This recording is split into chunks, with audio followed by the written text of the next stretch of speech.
Barang siapa yang dihendaki Allah kebaikan atasnya, yufaqihu fiddin. Allah akan memfakihkan. Tapi ingat, yufaqihu itu pakai tasydid.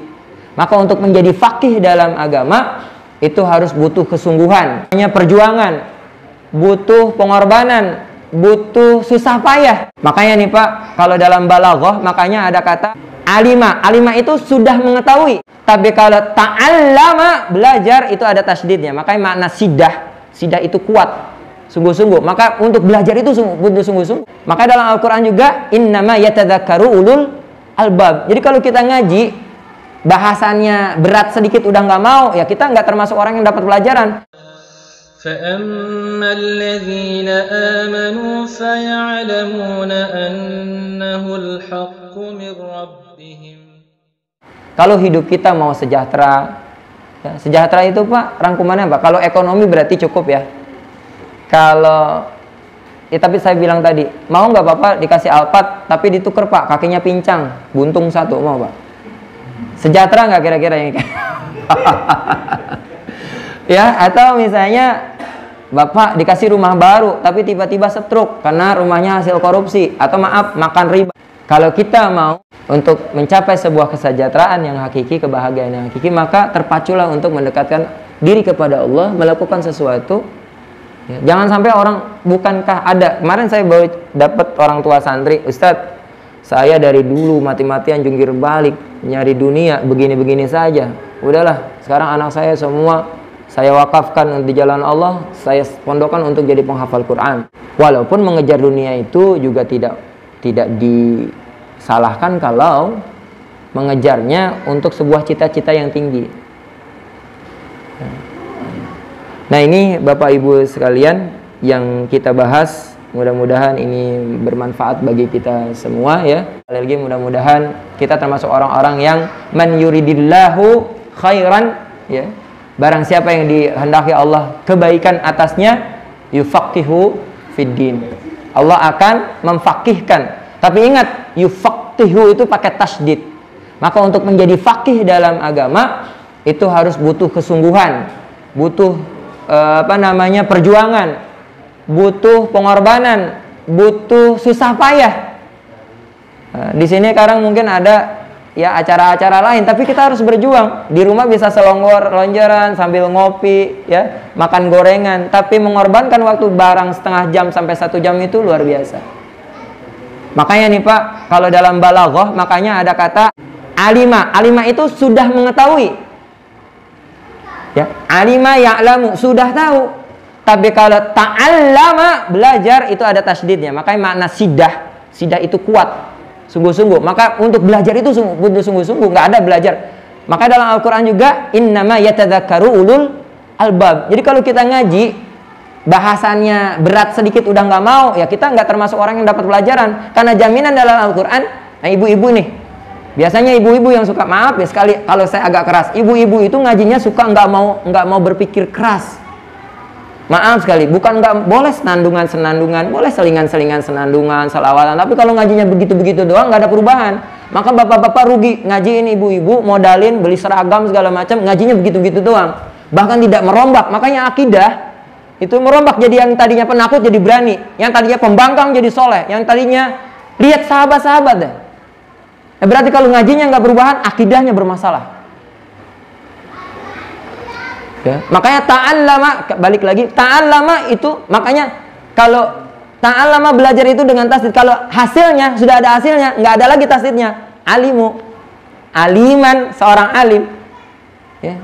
Alim ulama, makanya orang yang mengerti, tapi dalam prosesnya untuk menghasilkan jadi alima, mendapatkan ilmun, nah itu harus dengan syiddah. Karena kalau kita belajar tajwid ya, ada sifat siddah. Ya, ada sifat apalagi jahar, ada sidah, ada jahar. Ya, udah belajar ya. Ada itbaq. Ya, ada apalagi isti'la. Nah, ini salah satu sifat huruf dalam bahasa Arab, dalam balaghah itu pendekatan huruf ternyata berkaitan dengan maknanya. Makanya talak. Talak itu juga sama. Berat, sesuatu yang berat. Apalagi jahada. Yujahidu, berjihad, bersungguh-sungguh, berjuang itu butuh kesungguhan juga. Mana lagi? Allama, mengajar. Yata'allamu, ya, mengajarkan. Ya, itu butuh kesungguhan. Nah, itu salah satu pendekatan dalam ilmu balaghah, itu seperti itu. Jadi menarik gitu, Pak. Mudah-mudahan di sini tertarik dengan bahasa Arab, belajar nahwu dulu, belajar sorof. Kalau udah belajar yang balaghah, Pak. Makanya balaghah itu kalau di ilmu pemikir, kalau ilmu umum itu nanti larinya ke filsafat, walaupun itu tidak jadi ilmu yang direkomendasikan. Ya. Nah, mudah-mudahan seperti itu, kita termasuk orang yang yufaqihu fiddin, dikehendaki Allah. Dan ingat, maaf, kata dinan, agama, itu satu akar kata dengan dana, artinya cepat, singkat. Kalau orang mau bahagia dengan cepat, dengan singkat, sebenarnya gampang. Dalami agama, jalankan aturan-aturan agama. Jadi kalau orang mau cepat sejahtera, cepat aman, cepat merasa sakinah, tapi dia menjauhi dari agama, maka dia sesungguhnya sedang mendapatkan atau ingin meraih sesuatu yang semu. Yang sejati itu udah jelas dijamin, agama itu jadi jalan tercepat buat selamat. Semoga Allah as-salam memberikan kita selamat, termasuk orang-orang yang dikatakan oleh malaikat, ya, salamun alaikum bima sabartum, masuklah surga dengan selamat karena kesabaran kalian. Kemudian kita juga bersabar dalam ibadah, karena talim ini kalau nggak sabar, Pak, 1, 2 orang, 3 orang ya, sebulan 2 bulan hilang. Sholat aja, Pak, butuh sabar. Kalau nggak sabar, sholatnya tergesa-gesa dan seterusnya.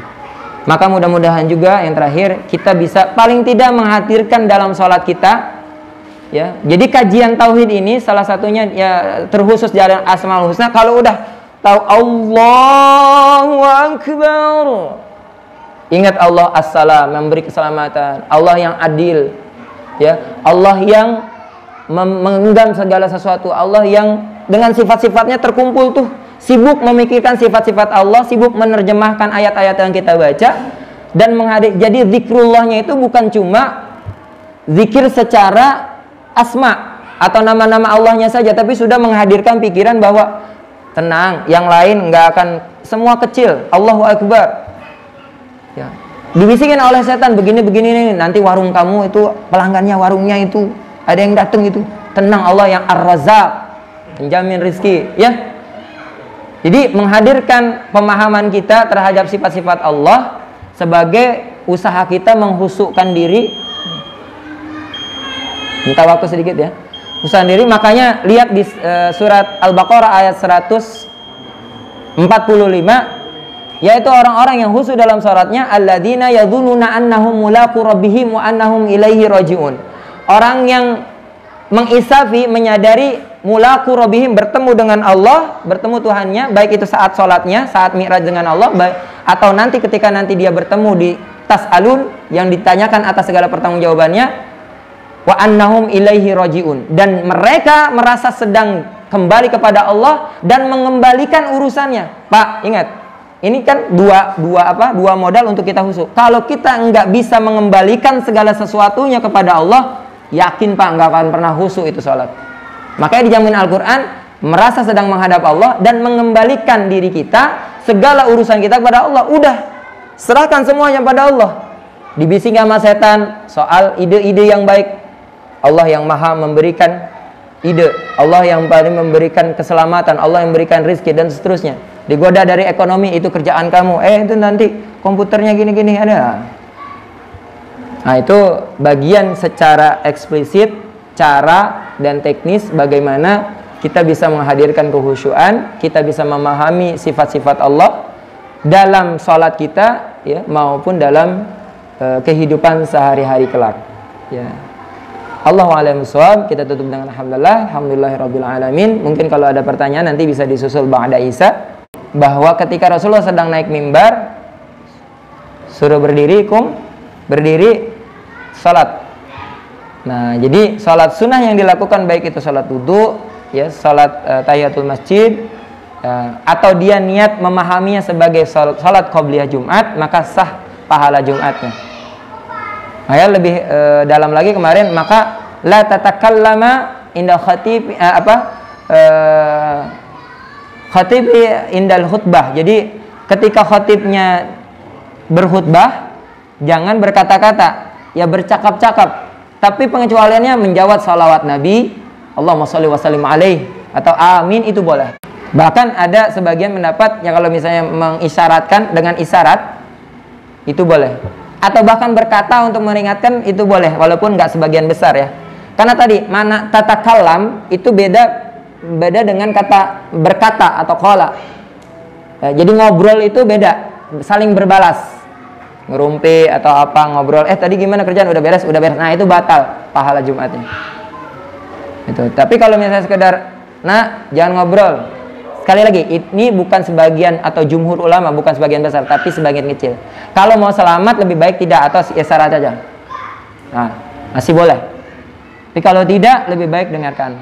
Apalagi sholat yang kasusnya dalam hal ini, kemarin saya ceritakan kenapa ada yang memahaminya qobliyah Jumat, ada yang memahaminya itu sholat apa, tahiyatul masjid. Nah, itu maka tidak membatalkan sholatnya, karena Rasulullah yang dengan sunnah fi'liyahnya, dengan perbuatannya mengisyaratkan bahwa yang terlambat tadi harus tetap, saking utamanya sholat tahiyatul masjid. Kalau yang memahaminya tahiyatul masjid, karena ada yang memaknainya atau menafsirkannya sholat, oh berarti ada sholat qobliyah Jumat.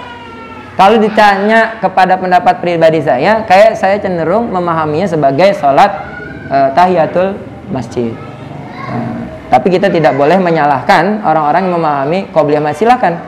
Dan sebaliknya orang-orang yang memahami qobliyah Jumat jangan menganggap aneh, menganggap sesat, apalagi menganggap sesat atau bela golongan, ini kok orang-orang berdiri dia duduk-duduk aja gitu. Nah kita kalau yang duduk-duduk aja, kalau bisa, saya kadang-kadang ya melihatnya aneh.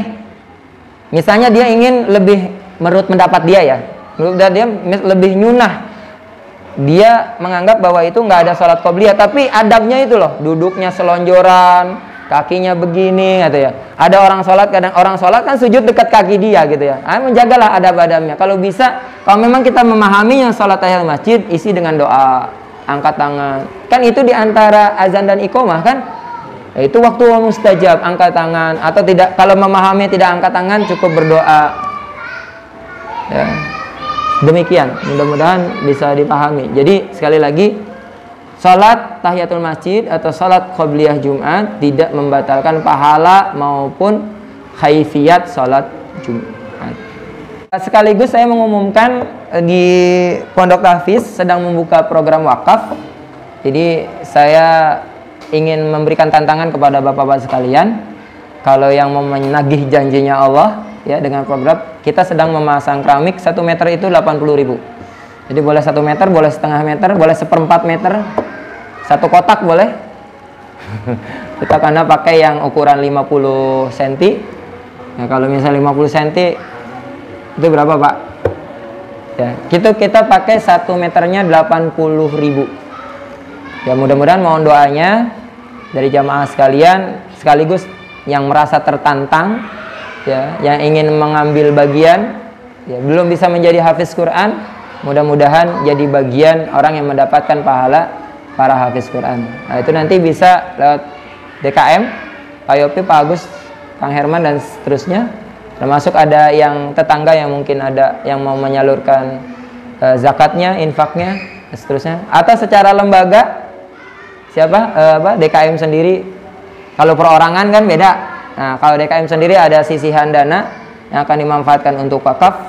Insya Allah kita akan fasilitasi untuk membangun. Nah, mudah-mudahan itu. Dan sekarang yang sudah meniatkan menjadi niatnya, Pak jangan pelit-pelit niat Pak. Niat aja jangan pelit. Saya niat gitu aja. Catat 1 hasanah, 1 pahala. Kalau nggak jadi, kalau jadi insya Allah berlipat-lipat. Amin, mudah-mudahan. Sekian, billahi taufiq wal hidayah. Assalamualaikum warahmatullahi wabarakatuh. ثم يميتكم ثم يحييكم ثم إليه ترجعون.